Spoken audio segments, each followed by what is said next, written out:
Welcome to the Snobs podcast. Welcome to the Snobs podcast, everybody. It is Tuesday night, and I hope you feel all right. I am Mick Manhattan, your host, joined as always by producer Paul. What's going on, man? Not much. Another beautiful day. We actually had a great weather day today, so I was loving being outside a little bit because it was like 74, 75. So yeah, it was beautiful outside. We didn't get it that warm, but I think we got up to maybe like 50. But comparatively to the earlier in January, not bad. Right. Not bad at all. So man, I thought we would get started. We got a disastrous episode for everybody today. We're going to be talking some disaster movies. We're going to talk about like some of our theories on disaster movies and how we feel about them and stuff like that. And we're going to share our top 5 worst disaster movies. I thought I'd change it up a little bit. We're going with the bests. Thought I'd go with the worst for right now. But I wanted to ask a few questions. Okay, so we got a bunch of news coming out. Movie news coming out that honestly, getting into it more and more, like I want to get your opinion on some of this. Okay, so first and foremost, I don't know why I went down this rabbit hole. I think it was to avoid the news. I was like, I'm gonna jump down like I did with Johnny Depp and Amber Heard. I am in a full deep dive into the Justin Baldoni versus Blake Lively and Ryan Reynolds case. Have you heard anything about this? I've seen clickbait about it, and I just haven't had the time to click it or see, I guess, any of the facts about anything. So I'm not, 100%. But with the clickbait, I can assume kind of what allegedly. So I'm going to tell you all right now. I went on a deep dive. There's a website and everything. I'll get into it. I'm going to talk about it a little bit, tell you, Paul. It's bonkers. Oh. So remember the movie It Ends With Us? Yes. Well, Justin Baldoni, who starred in that movie with Blake Lively as the abusive boyfriend, he was also the director, and he is a very big he has always been like sort of a big proponent for speaking out against domestic violence and abuse and things like that. Very big proponent for it. So when he would like fell in love with this book that an author named Colleen Hoover wrote, so he went to her, they became friends, he bought the rights to make the movie. He went to make the movie. Of course, there's some turmoil through it because, it was in between the writer's strike and the actor's strike and everything. But the real turmoil is the fact that Blake Lively got hired on. I don't know who needs to hear what's happening with this, but you need to go see it. They came out, supposedly Ryan Reynolds and Blake Lively completely took over this movie. And like to a point where they were just like pressuring this guy, and just driving everyone nuts. Right? People couldn't stand him. I guess the writer and the rest of the cast like teamed up with Blake Lively and Ryan Reynolds. This poor dude had to watch the premiere of his movie with his family after everyone else watched the movie because they wouldn't let him in to the premiere while she was there, and Ryan Reynolds, whatever. She accused him of sexual harassment, which he dispelled. First off, she accused him of sexual harassment, and he didn't say shit. He just like kept to himself throughout the whole process. He was completely ostracized from the rest of the cast and crew, from the rest of the cast and such. She turned this movie about domestic violence and surviving domestic violence, which is a very important thing. I think we both know. Yes. And she turned it into like this sort of like this Taylor Swift-esque. It's about the flowers and getting with your girlies and getting your drinks and stuff like this. She promoted her alcohol company with a movie about domestic violence. She didn't. I mean, maybe after she got criticized, but like at first, she didn't say anything about domestic violence with that message. None of them did. It was the director who got ostracized was doing his own thing, who would like every time they asked about, well, why aren't you with them or doing it? He went right in and he was like, oh no, they're great. They're doing their thing. I want to talk about the domestic violence aspect of this. There's women that need help. There's other people, and like always took it to that realm. Well, this whole thing, like they went to, I think it was either the Times or the Post or something like that, I forget which newspaper it was, and put out this whole article against him and all of these things he did to her. And I didn't do their homework because this dude put up a lawsuit for $400 million. And when I say he has receipts and he hasn't even dropped everything, he has every conversation they had. Every time she said, well, he said this, he gave up the actual conversation or the videos or this, that, or the other thing to say, nope, this is how it went. Exactly like I said from the beginning. Like when he asked about her weight, she played that off like it was sexual harassment, but he was like, I have a bad back. She had just had a baby. He was like, how much do you weigh? So I can do this for that. He asked Right. the trainer. All this shit. They're still not letting go. This is going to court, dude. And listen, you know what? Everybody has their own stupid reality TVs. This is my reality TV. This shit's my actual court is my reality TV. Because I hate reality TV shows. They're the worst. And I deep dove, and I hope that guy gets everything. Yeah, he deserves it, especially if he's absolutely not guilty of anything. It sounds like then absolutely. And it kind of disappoints me that she's doing that if she knows she's essentially lying. Well, everybody says that she's. Like from everything, like she used Taylor Swift and Ryan against him. She's like, I'm Khaleesi with my dragons, and like her big star friends, like because Taylor's the best friend, and like Taylor Swift showed up, and like I don't know if he pressured him or like she was like siding with Blake at this thing that this guy was at, where it was basically take over his movie. Like the whole thing is just like the website is worth it, and if you don't want to go and read everything, then and you just want to listen. Go listen to some of these TikTokers that you talk about that or Instagram Reel, whatever the hell you're on. They're all doing it. They'll all talk about it. And then you can just fall into like a 35-part, 1-minute podcast video where they talk about this and you learn the whole story and all this shit. That's the best. That's all I'm going to say. I don't care about it. If we're living in a disaster movie right now. So I'm telling you right now, this is my fucking tea. This is what I get. That's fair. So with that being said, that's what I've been doing. What have you? Hell yeah! What have you been watching? I've been watching Traitors, the UK version, because they just started fucking reality TV. What I tell you, it's so good though because it's so dramatic. It's just I don't know. It's a good way to escape. Outside of reality TV, I got into Severance really hard, really. How is that? I'm getting into it. I wanted to finish Billions. I've been enjoying it. I found someone TikTok, but I don't have TikTok, so it's just Instagram Reels. But I found someone that goes through, so almost not quite shot for shot, but a majority of them will show the different cameras they use and the lenses they use, forward shots. So I've been kind of doing that hand in hand with the episodes and just been like loving it, being able to kind of learn the differences of, okay, why'd they use this instead of this? And you use this for this pop and not this. And when you want to, so it's kind of been a fun learning experience. And Severance is just so well done. I'm amazed by all the actors. A lot of people don't give Ben Stiller his credit as a director, but he is a fantastic director. I was floored when I saw Ben Stiller. Not to be a jerk, but I was like, holy shit, this is him. Like, okay, I see you. Do you know what else he directed? I feel like I know it, but I don't know it now. He directed a lot of things. So like he directed Tropic Thunder, stuff like that. So like you see him and all that stuff, but one that a lot of people seem to forget he directed was The Cable Guy. That's right. So like when I hear he did Severance, I'm like, he did The Cable Guy. That's a dark movie. Yeah. And like dark in a way that's like, yeah, there's comedy, but it's not much of a comedy. No. it just has Jim Carrey in it. Which to go on years later, I think was a fantastic dramatic actor, as well as a great comedy actor. But with all that, I want to get into something here. Yes. And not the disaster movies just yet. I want to get into something a little more personal. Okay. Dude, I saw Companion. Now, I'm going to do a full review on Friday. Paul comes. He's going to do one too. But I feel the need. I'm compelled, and I don't do this often, and most people know this movies. I'm compelled to tell people to go see this in theaters. And that's a horror movie. I don't always tell everybody. I tell horror fans to go see a movie in horror movie in theaters, but not everybody. I think everyone might enjoy this.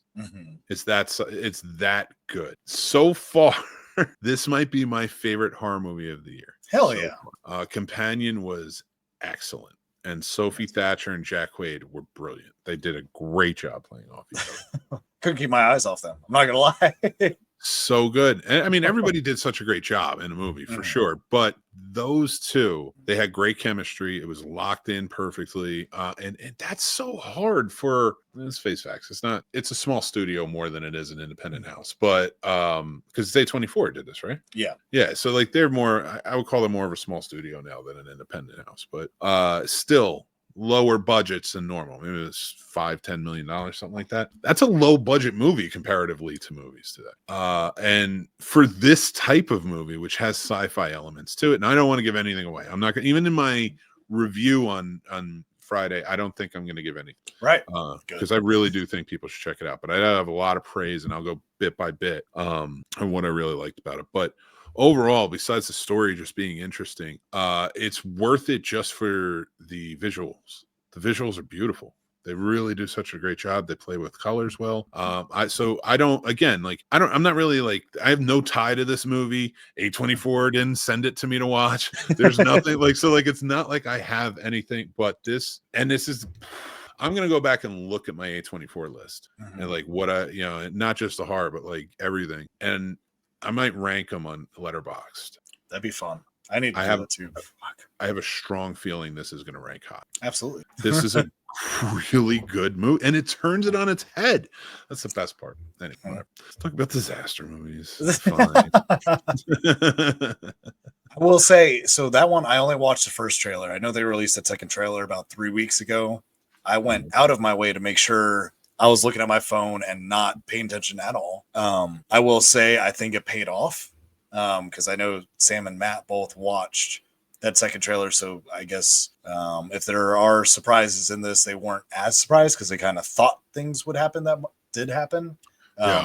But me not like literally just zoning that out, I was just, I wouldn't say Sixth Sense surprised, but I was like, oh, okay, this is fucking awesome. Like, okay. But yeah, they did a great job. And it's great when you have two great actors that neither of them seem like they're trying to upstage each other. They're both fueling the other and just feeding off each other's energy. And you can really see it. And I think it's a testament to them and the director because he's able to get it out of them. And it shows on screen very well. Sophie Thatcher right now, just in this and Heretic alone, she's great going back and forth. And I mean, with Hugh Grant, that's a strong actor to go back and forth with. So this movie, she had so much physicality that she had to add to it. And I'm not just talking about the running around stuff, but like to actually like when she's being carried, like in the way she has to like kind of maneuver her arms and stuff like that. Like it's so well done. Like they thought of it. And I really like that. The one person I will say absolutely understood the assignment of this movie was Jack Quaid. Yes. That guy walked in here and like he said the right thing. Like whoever wrote it did.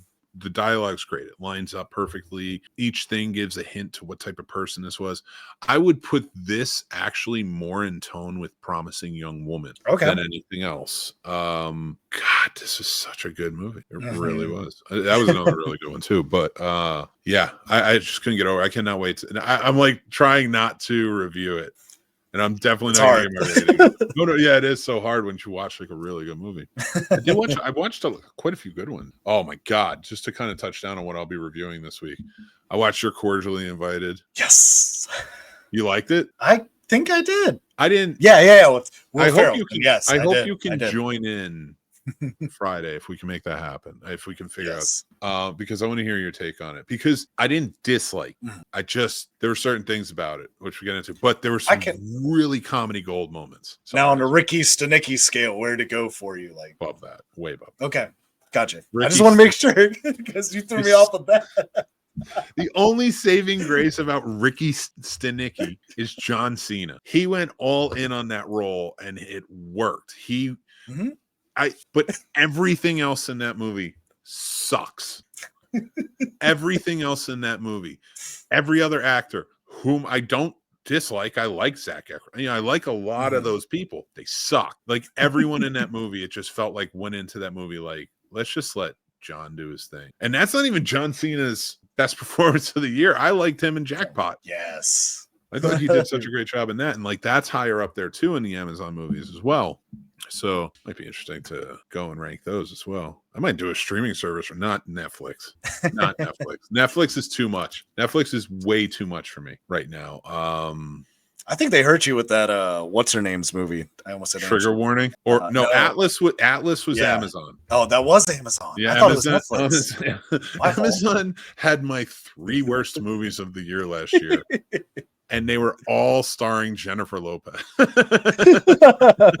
I think she was in 5 movies, so maybe a few more past that. The other 2 are there. But God, she's just not good, man. I mean, whatever.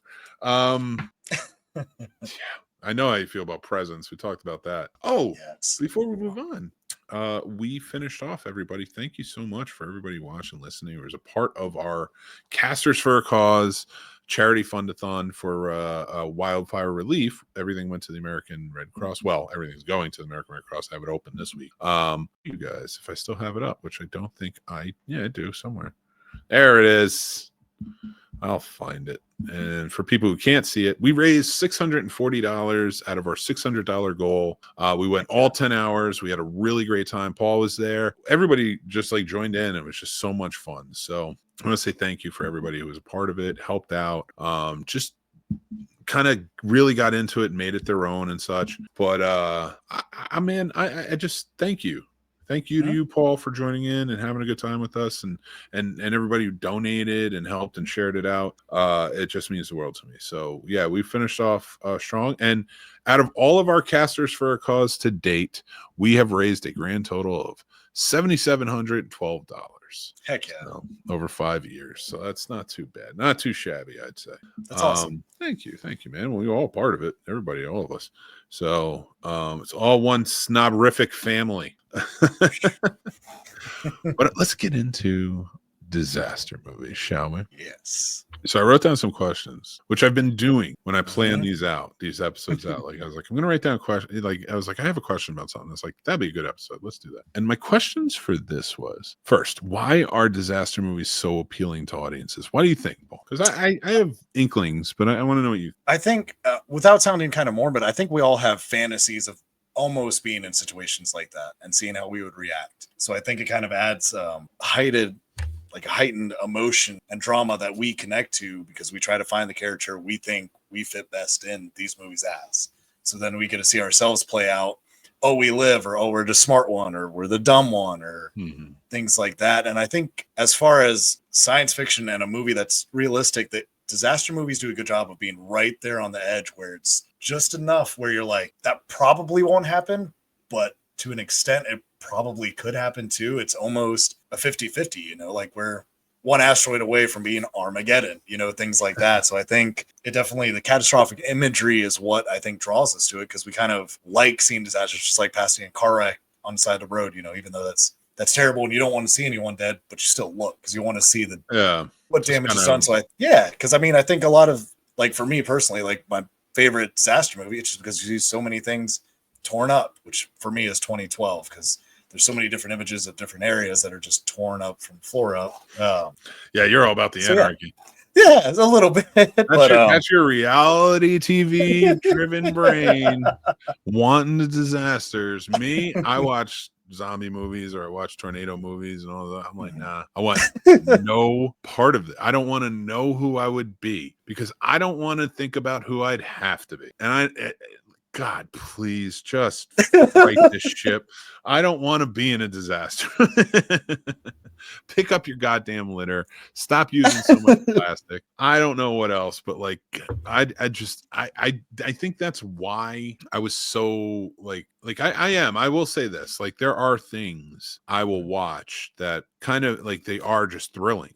Like, it's just a thrilling thing. Like when like the old nuclear explosions in the sea back in the day in the 50s when they do the nuclear tests. Like I'll go, like I don't go looking for them, but like I've seen them before, and when I watch them, I'm like, they're mesmerizing. And when they're replicated in movies, like in Godzilla and things like that, like Godzilla -1 did a really good job. It is. It's truly mesmerizing to watch and witness, and that's the extent for me. I never want to see it in real life. You know what I mean? So like, when people are so into disaster movies, I go and I'm like, thank God. Like 2012 for me was too much. Okay, I'm not against 2012. Like it was a pretty bonkers movie. I mean, he was driving on the street as it's breaking. I'm like, oh my God. Yeah. So they really like they went a lot of places with that one, and it was very fantastic. It's not on my list. Right. It's not on my list because I don't think it's one of the worst. It just was a lot for me. Mhm. I think because I'm not a disaster addict, Gotcha. I was like, this is too much disaster. Take it back. I don't want this much disaster. I at least like when they have land at the end. I got you. So you're like, let me go back and just watch Deep Impact real quick and watch Elijah Wood, and we'll be okay. Oh my god, they filmed that here in Virginia too. Did they? Yeah, I didn't realize that. Manassas on the it's the byway now, but it's you can still drive down it and such. You see where they filmed it, but my brother lives over by there. Heck yeah. I don't want like Don't Look Up was one like where they just destroyed the earth and stuff. But like when I watched 2012, I'm like, I'm not on that boat. 100%. Well, I might be working on it, so maybe. You think Just being honest, if we're being realistic here, let me be honest with you guys. I'd probably be the dude that's like, let me just, I got to tighten that. I'll be right back, boss, and just sneak on. That's fair. That's it. It's just waving to everybody as doors are closing. It's like, later. It's like, like, I'm your bellhop, and take their bags, and they're like, oh, that's a nice service on this ship. It's like Donald Trump, Elon Musk, Mark Zuckerberg, Jeff Bezos, the only ones who are allowed in this thing, and Paul, just for the rest of time. If they don't have sex with you and eat you, they're not, which I assume at the end of the world is what happens. Step. Well, you can't eat Mark Zuckerberg. He's all skin and bone. I'm not going to eat them. Unless it's like Jeffrey Dahmer style. So I'm like, I just don't want to be alone. Like, oh my God. Wait, is that why he did it? Just saying I'm lonely. That's how I always perceived him. Is that not how you perceived him? Did he eat people so he wasn't alone? I don't know enough about Jeffrey Dahmer to know. That's what I always thought. Why did Jeffrey Dahmer eat people? That's what in my mind, because he was always like abandoned. So I assumed he was eating people so they were always with him. So they couldn't leave. If doesn't make it right. No. But if that is the case, that's like the saddest serial killing of all time. Right. Like, I don't want to be his friend, but I wish somebody would. I wish like a knight would be Jeffrey Dahmer's friend and alleviate this eating thing. Why a knight? Because you can't bite through the armor. That's right. Keep the armor on, gentlemen. Always wrap it up. Oh. Why are you saying? Oh, I didn't. Married. No, I'm just kidding. No. We were married before. Anyway, I'm having some fun. I am like I'm so afraid of disaster. Well, it depends. Some of them I'm cool with. You know what really freaks me out? It's not really a disaster movie, but it kind of is. The beginning of Interstellar. I was like, this is the most realistic one. Yeah. I was like, oh, yeah, just depleted. Oh, one I would hate that I didn't count as a disaster movie is Life. Like, what happens if they're messing with something, some embolism, and then they're like, oh, it should die on the earth, and then you're like, oh, it just consumes everything and kills everything. Period. I mean, that sucks, right? But I didn't count because it's not. I didn't count. Yeah, I didn't really count aliens. I didn't know what to count. What does it constitute a disaster? And actually, let's talk about that. I think that's one of the next questions. What constitutes a disaster movie? Do aliens attacking, or is that an alien invasion? Is something like a biological entity coming into effect? Is that a disaster movie, or is that like more of a contamination movie, or something like that to that effect? Damn. Yeah, so that's tough because you could set them aside and have them be the different genres, and those do exist. For me, I didn't quite do like when you hear my list, I didn't quite do it like that. I did it more on a catharsis aspect of worst movies. Where, that's fine. But I guess if you're trying to say that's tough because a disaster movie, I don't know, because it should be aliens too, because they destroy. Well, in most of the scenarios, they destroy. I mean, Independence Day. Yeah, that's disaster. Like they're blowing stuff up. So what do you think? Like genre wise, okay, subgenre wise, let's say disaster is a subgenre. Yep. Then you would just have to subgenre off of that. So like alien invasion, natural disasters, right? So chemical, man-made, like, chemical, yeah. Like because you can count like nuclear war there, kaiju monsters, because those are sort of disaster. Like the Godzilla's, Gamora stuff. So you got Contagion, like you said too, like stuff like that, like actual pandemics, because those are disasters. And how big does a disaster movie have to like? How big does the disaster have to span? to really like a city? I'd say city. I think that's fair. At least a city. City or bigger. Okay, I like that. Yeah, it's got to be like a main city. Like if we get if we get like Akron is affected by kaiju, it's like all right. Like you couldn't have Dante's Peak. couldn't have Dante's Peak in like the middle of nowhere and people give a shit. Like it had to be out there where it was. Just not LA, because that's where they were filming Volcano. Remember they came out the same year. Dude, I saw Dante's Peak. I think I was on a date. I can't remember who I was with. I'm sorry if you remember and I don't remember. My memory is terrible. As if you'd be listening to this. I honestly was on a date. I remember I went to the movies with her. She chose this. I think she chose it because it was Pierce Brosnan. Of course. We did not know what we were getting in. And it was just like, I don't think I worried about volcanoes as much as I did until after this movie. Okay. That grandma scene, I was like, wait, are volcanoes just everywhere? Right. I thought they were on islands and stuff. That was my level of knowing about volcanoes. Everything I learned came from Dante's Peak. Gotcha. So that's why I don't like 2012. You hate that Woody Harrelson scene with that huge volcano just erupting and all that. And him I would be talking Woody about it, Harrelson too. in there. That'd be me. 100%. Like I'd be standing. I'd be like, accept it. That's the best place to be. That's what Just I'm let it gonna go. do. I told a friend of mine years ago after Deep Impact, I was like, I would go to the ocean. Mhm. I was like, yeah, maybe you can outrun it, but like if I can't, like if I'm in, because I'm whatever. I don't think I'm close enough. So that probably says something. So, but like if I couldn't get away from it, I'd rather go towards it and see it.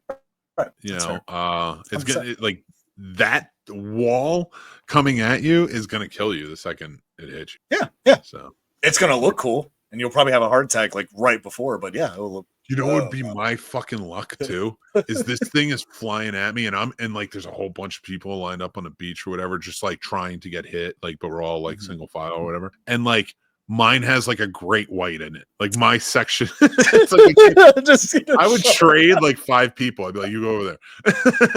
I just want to be hit by the wall. I don't want to be eaten by teeth. That's fair. Oh my god, that's the level of disaster I don't want. That's fair. Hands down. Don't let me be a part of the zombie one though, you guys, because I'm gonna catch that zombie and I'm gonna take him to the nearest super Walmart and just let it ride. Just so you know. Jesus, Paul, what's the matter with you? I'm just saying, front row seat, man. I'm gonna get a 5th of whiskey. I'll pop them open my trunk and just. That's a terrible idea. You're making more zombies. It's gonna happen regardless. We've seen enough zombie movies to know it doesn't stop with just one zombie. There's never been. We have one zombie. If you find the one zombie, which you just said, it could. You could end it right there. In fact, In fact, you could end it with that zombie and not hurt anyone in a Walmart. God, I'm so glad I didn't go to Walmart today. Or you could let it ride. Sorry, I'm never going to Walmart again. Paul has made it that I'm never going to go to Walmart again. We don't live close enough together. You ain't got to worry about your super Walmarts. I wouldn't go up there. I do it down here. I'm not going into any Walmart because you just gave everybody the idea. What's the matter with you? Nuts. Crazy. Who thinks of that? Who says, you know what we need? You know what? I'm not even going to ask that question. Let's just go to the next disaster movie. I'm kind of curious. Let's hear it.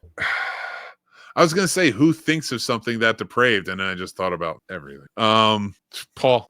You should just cut I clips thought of about incriminating myself. No, I thought about who thinks of something that depraved. And immediately after watching the news for 8, 9, 10, whatever many days, throwing a zombie in a Walmart is less depraved than the news has been. Fair. So like, that's why I left it. I'm like, honestly, at this point, that's a Florida man thing. Like they would do that. Like that's. I'm like at this point, like whatever. Just never going to Walmart again. Such a bad idea. Why would you do it? Like, oh my God, there's so many kids in Walmart. Oh, you're a horrible person. The more you know. Now I feel bad. Now you're saying it like that. The more I know. Oh. He's like, nah. Scumbags. But I'm not going to catch it. If it's a 28 days later zombie, I'm not going to catch it anyway. I'm fucked then. I smoke too much. I'm done. They say cardio in Zombieland. Fuck. That's not happening. I need them slow. I need them like Dawn of the Dead and shit like that. I can God, speed that's walk. true. You know what I mean? Like, but I can't. I'm not. You should doing make him this. chase you the whole time. Don't. Can I run like Tom Cruise and just make it like arms up, just full blast? First person he passes, he just stops the fight. It's like Paul's still running in the TVs. Oh my god! Oh my god! I just thought of a really weird like a sketch. It's not even like an idea. It's just like it's like, remember Shopping Spree, that TV show, whatever it was. Yes, fucking used to love that It's show. that, but there's zombies down every aisle. Ooh, Yeah, try and survive it. Like I feel like if demons needed a TV programmer, I'd be on point. I wouldn't love it. I'd have to bring you with me to give me these depraved ideas. You know, I have to add the game show element to your depraved ideas. Well, this is how you're gonna get points. For every zombie you clear. That'd be fun. Don't kill them though. We need them for the next contestant. That's fair too. So you just cut off a limb and keep them like Walking Dead style. You can't just kill them. You just got to take off an arm or something. So. It takes off 10%. They count as coupons. Hell yeah. I like that. Huh. Oh my god, I just created a TV show you would exclusively watch all the time. Like the end of the world, I'll need to remember that because I need to use that. That's going to be like, I got this now. Yeah. I'm so now I'm kind of mad I didn't put it in the script. I don't need another challenge in it, but it's just like it would have been a fun one. I might write it in just to film that scene. Should do it. And then P-Mart. Like then I'm gonna have you be the guy as the contestant in it. And I'm just gonna fail immediately. I'll be like, I got this. Fuck these zombies, and just immediately get bit. You trip over a box of cookies, and they all just swirl. It's got to be something like I'm going down the aisle where I'm like, oh, you know, my girlfriend needs tampon. Like I'm trying to do something sweet for once, even though I'm a fucked up person. And then it's like, that's how I die. I think it'd be funnier if like the guy who hosted the show just sprayed like Crisco or something, or like vegetable oil on the floor as you were running down and you slipped and fell. And the zombies just slip and fall. They just release a zombie while he's explaining the rules. And I'm like, God damn it. Like I'm already bit. Oh my God. Well, they definitely count under disaster mode because nothing lasts in a zombie, especially not Walmart.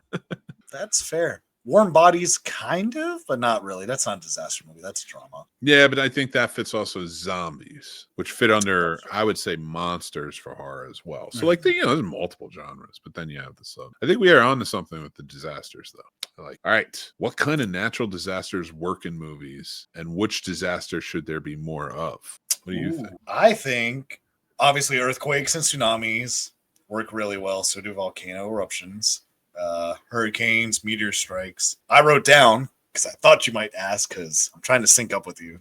For movies I think I would enjoy more of that I don't think they have enough of is heat waves. And I'm not saying this to be funny, but wildfires and a few more pandemics and famine. Ooh. I wouldn't mind seeing maybe not disaster movie wildfires, but something along the lines of watching more about the firefighters. Okay. Like, but I mean, like you can immerse the firefighters in this like epic, disaster setting, which they do anyway. But yeah, like because I always did kind of like those, like Firestorm. I enjoyed. I mean, I was a firefighter, so like I think the firefighters just like kind of shines for me. Right. But like I did always like that. There's a TV show I haven't watched that I'm like intrigued to check out, and it's based on reality where inmates do go and join the fire department to fight wildfire, and that's how they spend their time. It's like a work program for them. And most of them are out there fighting these fires, and the other firefighters as well. I mean, thank you so much for everything. Firefighters all over. Special place in my heart always. I would love to see more of those because you can get really dramatic with them as well. Right. Well, I feel like you can tie in a lot, like heat waves, for instance. You can have all of a sudden there's a water shortage too, because everyone's trying to drink more water. All of a sudden everyone's AC's out, things like that. There's a lot you could play with on different aspects where, all right, our electrical grid can't even take the heat. So now we lose all power. Now we can't communicate with each other because there's nothing going, And okay, so I see what you're kind of saying. So like, does the heat have to play a factor, or is it more of like a power outage sort of? I was saying more of the heat. So we'll say our atmosphere goes away, so the sun's rays are actually all coming in at 100% and it's not filtered, and it knocks out, the power grid, or maybe our livestock or things like that, to where, you know, cars are melting, the tires melt to the concrete everywhere, and then you're stuck. What do you do? It would be interesting. I mean, I would go north. I know it's getting warm up there, but I'd go north as far and high as I can. Until it washes out and then it just drowns me. But whatever. We'll figure it out. Polar bear. You just go find a polar bear. That's what I was gonna say. At that point, you'd be like, well, all right, where's the polar bear? Let's get this done. I never want to be eaten by a bear. I watched that documentary. I never want to be eaten by a bear. It sounds bad. If it had to be a bear, what kind of bear would you want to get mauled by if you had to? Teddy bear, Teddy Ruxpin. I want the most adorable mauling of all time, where at the end we're just hugging and then we're listening to his tapes. That's it. I don't want. What kind of bear do I want to be mauled by? That's like it's like asking me what kind of bear I want to be mauled by. I'm just curious. I don't know. They're all bears. Like I don't want a weak one, right? Then I'm there forever. But I don't want a strong one to mess with me either. Like an irreverent. Remember, he kind of kept coming back, and he's kind of he was a predator. Like predator. In all aspects. I don't know if I want one. And I heard polar bears are horrible, dude. They'll like mess you up. Yeah. I don't want to be eaten by. I resigned to Teddy Ruxpin. I don't want to go in the woods anymore. You've made me afraid of volcanoes, everything. I don't want to Walmart. You somehow made me afraid of Walmart. Good. Walmart and bears, dude. Scary. Yeah. While we're talking about it, Snuggles detergent has always terrified. That's a bear I can be mauled by. I'd be okay with it. Terrified. I used to pee on the dirty laundry because it never made fucking sense to me that a goddamn bear on the dirty laundry. I would pee on dirty laundry as a kid because that bear, I didn't like that we used that detergent. That bear freaks me out. Why are you touching all our dirty clothes, man? Why are you happy about it? Why y'all fuck that? It doesn't make fucking any sense to me. I hate that bear. I go in stores still today. I'll turn that fucking bottle around. That bear is not okay. I love it. I love that you hated that bear so much you pissed. So for anybody listening who needs the visual, I'm going to narrate this. Paul peed on dirty laundry. So this little itty bitty teddy bear, whom he assumed was just in everybody's laundry at all times, would have to sniff his piss. What Paul forgets is he's not in the dirty in the commercials. He's in the clean laundry. How convenient. All of your brothers and sisters' clothes have Paulie piss on them. I mark my territory. I mean that story within itself is worth saying. Like, I just marked my territory. It's a problem. You can ask Sam and Matt. They'll be like, no, he turns it around every time we get more detergent, which is not fucking that. I wish you didn't tell me that. I know. Or I'll punch the bottle too. I know what the tattoos are going to be for this year. Not Snuggles a fucking bear. Absolutely not fucking bear with a microphone and another Paul indicator, probably like a Suns Out Guns Out shirt. Yeah. I'm gonna be like, this is Paul. Yeah. Snuggie? You don't like Snuggie? He's so cute. He's adorable. No. If it's a he, I don't even know what it is. Says everyone about the serial killer that killed him horrifically. Oh, he was nice. He was charming. He killed you. I mean, he's bad for you. He's a teddy bear. He's a teddy bear. I don't understand this. It's so funny though. All right. I can't talk about Snuggie anymore. Let's get into our top 5. No. Don't be sorry. No. We're talking about our top 5 countdown of worst disaster movies. But I want to assure you, Paul, especially anybody who's watching this as a clip, I'm not upset you told me that story. I'm so glad you shared it. Now I know your fear, and I won't use it against you. That's fair. At all. There will never be laundry detergent delivered to your home. You're gonna bring like dress shields of that motherfucker to me and shit. This is. I might ask Sam if I can do that iron-on trick from Jackass, and it's just gonna be Snuggie on every shirt you own. Just looking at you, going. I don't even know if that's the right one. I think it's the Pillsbury Doughboy that I'm quoting. I don't even. They sound similar. They sound too similar. It's kind of fucked up because he's trying to get in your head, make you think he's friendlier. He's not fucking friendlier. Pillsbury Doughboy is adorable. He like grabs the thing. He's like, isn't he? Right? Like, yeah. Because he just jizzed in all your fucking clothes. The only bear that can wall me with jokes is Fozzie Bear. Oh, Fozzie Bear. Fuck yeah. Fozzie Bear. Every time you have a good conversation going, I'm just going, can just imagine next time we're together, you're gonna be like, haha, I pulled that prank on Paul. Then you're gonna be like, now he smells like piss. Why are my clothes wet? You're gonna be like, why are you not hydrated? This should not have you had asparagus all week? What happened? Oh Just my drinking God. C4s only? I'll be like, probably. Oh my God, don't do that. And anybody who doesn't know what we're talking about, go back and watch the full podcast because you'll find out. All right, number 5 on our lists. What you got for me? What's your number 5 worst disaster? Geostorm sucked me. I couldn't stand Geostorm. They almost made it realistic enough where I was like, oh, this is going to be cool. But then they just made it dramatic and they tried to have a twist that didn't make sense. I don't know. It was bad. Did not. Nothing wrong with that. I get that. It didn't make my list, but it's up there. Into the Storm was one too. That was just kind of like, I don't know. But my number 5, I went with Moonfall. You didn't like Moonfall? No, that's terrible. Okay. And it annoys me because I liked the idea the idea that there's something in the moon and it's coming after us and we have to and it's causing havoc. Like I love that idea. Poorly executed. Okay. Just in my opinion, I just say poorly executed, and it's got a good cast. I didn't mind the cast, but I just don't think it hit well. But yeah, that's my number 5.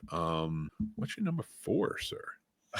It's another Gerald Butler movie. It's Greenland. You like it, huh? I thought it was a boring version of Deep Impact, but we're going to fucking Greenland, and I was like, this is fucking boring as shit. I don't know. That's fair. Greenland is the hot topic now, so I guess they're onto something. They know something. Number 4 for me was Pompeii. Okay, I can. So that's 2 in a row. I think that have Game of Thrones people in them, but yeah, Pompeii. I just couldn't do it. Not for me. It didn't hit. What do you think of it? No, I didn't think it was needed how they did it. I didn't need a side story for how that actually played out. Like they could have just had everyday people living, make a cool environment or this and that going everyday life. And then that I didn't need this love story and all this extra shit. It's like, okay, cool. Thanks for. And I wouldn't have minded the love story if the movie was on the level of Gladiator. Right. You know what I mean? Like that epic type of movie, which I think if you're going to do a movie about Pompeii and how it ends, it's got to be that level. Yeah. So that's an interesting story to tell, but it just was not done. All right. So what is your number 3, sir? Number 3 is Poseidon. So I went with the Tidal Wave movie. I just didn't care for it. I love the actors. The original? The original was what was it? Something Poseidon. Poseidon Adventure. Thank you. That I actually enjoyed Poseidon Adventure, but I didn't enjoy just Poseidon. I don't know. It just didn't click with me. I'm gonna be honest. I know I saw it. I saw it in theaters. I like Kurt Russell, so check it out. It's complete. I don't remember it. I mean, I remember the Poseidon Adventure, so I do remember the boat capsizing and some of the adventure, but it's not memorable like the original was for me. Right. So I definitely agree with you there, but it's not memorable at all, honestly. My number 3 is Don't Look Up. I talked about it earlier. Just the comet coming to hit Earth and everything's gone. It was that movie was terrible, but just to end it the way they did, I was just like, man. I was like, you're making volcanoes look good. So, what's you number 2, sir? Number 2, I put Crawl. Interesting. So, a flood hurricane type movie, huh? Yeah. It was between that and Hurricane Heist that I also just didn't really care for as much, but yeah, Crawl. It's where they decide to do a heist during a hurricane, and it's under the cover of that, and it's Fast and Furious meets the tornado movie you were talking about earlier. Eye of the Storm. Oh yeah, okay. It's like those two combined, and you're like, what the fuck is this for? And yeah, there are some that they just take them to weird place. Like the Twister ripoffs are the worst. Yeah, and Twister made tornado real tornadoes made tornadoes scary, but in movies for people who didn't grow up around those areas, that movie was what sunk tornadoes for you, which comes to my next one. Okay. My number 2. I have 2 down. Do you think The Happening counts as a disaster? Absolutely. Yeah. Okay. Well, then I'm going with the Happening. The other one was Sharknado, the time travel one. I didn't even time travel one. Yeah. I was like, that's probably the worst thing that's ever happened to tornadoes. But yeah, The Happening, if that can stay, is 1,000%. In fact, I would make it number 1, but this other one really got to me. But I'm glad you counted it because it deserves to be on this stupid list. The worst. What about The Happening do you hate? Everything. Okay. Oh, that's everything. Everything. I'm passionately saying that. I might watch Flight Risk again with Mark Wahlberg, which was on the level of acting for him. Preview to Friday. I might watch that before I'd ever watch The Happen. That was Hey Troy, what's going on, man? How you doing? And T-Jack says supply scare movies. You go to the store and there's no bread and milk. That happens all too often. Eggs right now flying off the shelf. I just want a sandwich. But yeah, I just I got you. No, because The Happening for me, that's my, if I have a fever, I'm specific about sicknesses in certain movies. That's my go-to to put on because it puts me to sleep, because it's not a great movie. Like, I'll knock out before he's done talking about the fucking bees and all that, and he's like hiding from the principal. I'm like, I have a fever. Then I'm out like a light. I get that. Just every line he had in that movie. Would you just shut up for a second? I'm doing science. Like, what? Science cannot be explained, or nature can't be explained by science. That was a line they had an actor pretending to be a scientist say. Nature can't be explained by science.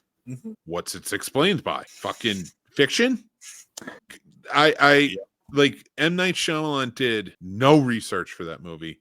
He literally came up with, like, you know who should be a bad guy in my next movie? The Wind. Yeah. God. I think we got to do an episode just about M. Night, but I think, unfortunately, in my opinion, I think he got caught up in his own haze after The Sixth Sense, and he thought he was on a different caliber that I'm not saying he's not capable of, but I don't think he was ever able to accomplish consistently. But he thought all of this stuff would be gold and just started throwing shit out, and he's just consistently has gone downhill. I would say yes to all of that, except that after The Sixth Sense, everybody was like, this dude is a filmmaking genius, and he is above average filmmaker. He's an auteur. I'll give him that. Genius? No, he never lived back up to it. In fact, I don't think Sixth Sense is his best movie by far. I think Unbreakable is one of his best movies. I do think Signs is a great movie. I think Signs, I think they got away with the twist ending in Unbreakable because it was very subtle, and you could see it throughout. Like, if you're especially a superhero fan, plus not enough people saw the movie.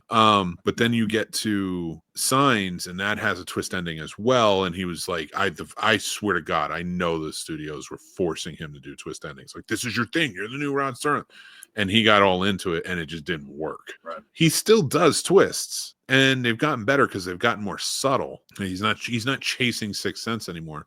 But I think Signs is his best twist in my opinion. Okay. Because he peppered it in throughout. And like, he did that with The Sixth Sense too. And he got us. I don't care what Dan says, even though Dan says he knew it. He got us. But I think Signs was a better twist all around. Right. And how it all sort of worked. But anyway, what's your number one? I went with an alien film. I can't stand Battle Los Angeles to save my life. That is an atrocious alien movie or end of the world movie, whatever you want to put it under. It's bad. I watched that at a Planet Fitness while I was on a treadmill. I watched the entire thing. I stood on that elliptical treadmill and stairs. So like, I was in there for a while, but and the bike. So like, I was in there for the whole movie. I did all my cardio that day. And I don't disagree. In fact, I forgot that existed. Like, it was bad. But that is not my number one. My number one stars The Rock. It is San Andreas. It was almost Skyscraper, but I was like, San Andreas is way worse. Yeah. And in the end, he said it. He says it in the end, and it drives me nuts. And I'm going to finish off on this one. He actually says the words when they're asked, what do we do next? As soon as the female character goes, what are we going to do next? I'm like, first of all, this helicopter pilot, which nothing against helicopter pilots, far more advanced human beings than I am. But this helicopter pilot just looks at everybody and is like, we rebuild. It's like, who the hell's following you?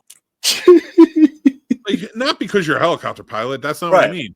But like, your family, you were all about saving your family. It's like, what are you about, man? Get out of here. Like, we rebuild. It's like, okay, president.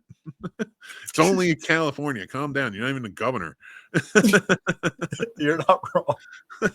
So that really just like drove me nuts, man. But that is our top 5 countdown of our worst disaster movies. I think it's a pretty solid list.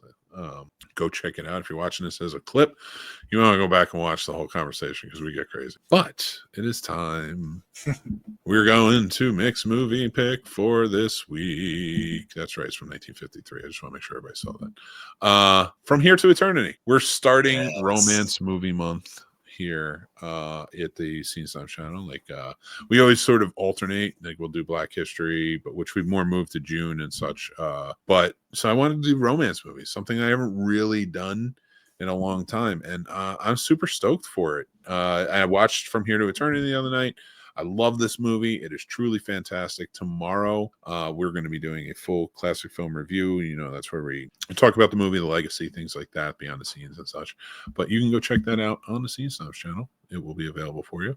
And of course, I am on Popcorn and Pints talking about James Bond all month. And this week, we're also doing classic film reviews on Moonraker from 1979 and For Your Eyes Only in 1981. I'm having a ball watching all those movies and more. Yeah. I'm just having a good time just kind of revisiting James Bond. It's been like a nice reprieve from work and everything else kind of like happening. So although I keep finding myself being like, where are you, Britain? And where is the real 007? I feel like I want to meet him now. And he never comes. So who knows? No. But I do suggest, like, if anybody's a real big movie fan and you do like the James Bond movies, maybe a rewatch is fun. I did a full rewatch of Godzilla last year in all 40 films. And there are 40. You can argue all you want, but go back and listen to the 16-part event and you'll find the 40. I'm telling you. Have to argue that point. But I am having a good time with the James Bond movies. Have you seen them all? I think at least once. I'm pretty sure because my dad's pretty big on James Bond, so I'm pretty sure I've watched them all at least one time. Especially because there was a voodoo deal where they had a glitch, so it was every James Bond movie at the time up to Daniel Craig's last movie, and it was supposed to be like $120, but they had put the decimal point in the wrong spot, so it was like $1.20. And when I saw that, I just bought them all, so I got them all for $1.20. Sorry, voodoo, but they fixed it now. But yeah, I know I watched them all after I bought it like that. I was like, oh. I'm 12 movies deep. I haven't seen them all. I saw a handful of them. Like I saw 2 of the Pierce Brosnan movies. I saw all 5 of the Daniel Craig because they were just newer. They were easy to go see. I saw like 3 of the Sean Connery. And here's the funny thing about the Roger Moore. I didn't think I saw any of them. Okay. But I'm watching them and I'm like, I watched this when I was a kid. This had to have been on TV. And it was like The Spy Who Shagged Me, because the car with the submarine, Moonraker. Oh, Moonraker I had seen. Moonraker I had seen a while ago. And that was like the only one of those I saw. And that's like the worst one. And you're kind of like, oh, this isn't great. But like, I'm enjoying it. Roger Moore might be my favorite Bond now. So. Interesting. See, and I need to rewatch him just to see if I still say Sean Connery. Because now I'm curious. I was always that too. I was like, original, he's the best. And then I rewatched them all right in a row, and I'm like, man, Connery had some issues. Connery had some issues. And then like you watch Roger Moore, and you're like, he's still that same guy, but like I think more of what we know about James Bond and his character comes from Roger Moore as a lore than Sean Connery. I think we just remember Sean Connery because he's the first. It's like It's like why we remember Michael Keaton so fondly as Batman. That makes sense. Okay. So, I mean, I get it, but although Adam West was probably turning over in his grave ready to kill me for saying that. But, anyway, that's our episode. Got anything you want to say, Paul, before we get going? Yeah, you guys, it's Super Bowl weekend. I know a lot of people are having parties. I know a lot of people don't care about sports, but most people still go to a party. Be safe, drink responsibly, encourage your friends, take an Uber, make them take an Uber. Take an Uber yourself, Try to be careful because it's awful hearing about all the wrecks that happen and things like that. And I don't want anyone hurt. So I encourage you to, get an Uber, get a Lyft, reach out to people. If you can't afford one, I'm sure one of your friends is more than happy to either pick you up or help you out. So just be careful, but enjoy the Super Bowl. Hopefully we get some awesome commercials. I really don't care who wins. I know who I kind of don't want to win, but hey, have fun, cheer for your team. Don't fear your team. Eat some wings, have a good time. Be safe though, please. Love it. I'm gonna add to that, go Eagles, because my son's an Eagles fan. So just go for that. But yeah, great advice. definitely listen to the man. Be safe. I just want to say thank you guys again for all your help with Cast for a Cause, everybody who watches and listens to the show, and really interacts, and it's a good time. Remember, go over to our Patreon, follow us there. You can either follow us or you can support. You know, if you donate, it goes back into paying for the stuff and putting on the best shows that we can. So thank you guys again so much. Head on over there. Oh, we're also doing a giveaway. I should probably talk about it. We're doing a giveaway at all patrons, free or paid tiers, are entered. I will spin the wheel on February 28th, and they will win this popcorn bucket from Beetlejuice, which you can see closer pictures up on our Patreon. So that's linked down below. Make sure you go check that out. Remember to follow us. We're on Blue Sky. We're on Letterboxd. We're all over we're not all over the place, but we're in a few different areas. Make sure to subscribe, though. That's the biggest thing. We really, truly appreciate that. Hit like, hit comment, and just let us know what you think. Thank you guys so much. I'm Nick Manhattan. This is the Scene Snobs channel. This is producer Paul. We are doing the Scene Snobs podcast. We do it on Tuesdays every week, so make sure to check it out. Next week, we're doing power ballads for our mixtape. We're going to have a really good time with that. So join in for that. And until next time, remember to take care of yourselves, because that's so important. Be kind and stay classy, and I will talk to you guys so soon. Bye.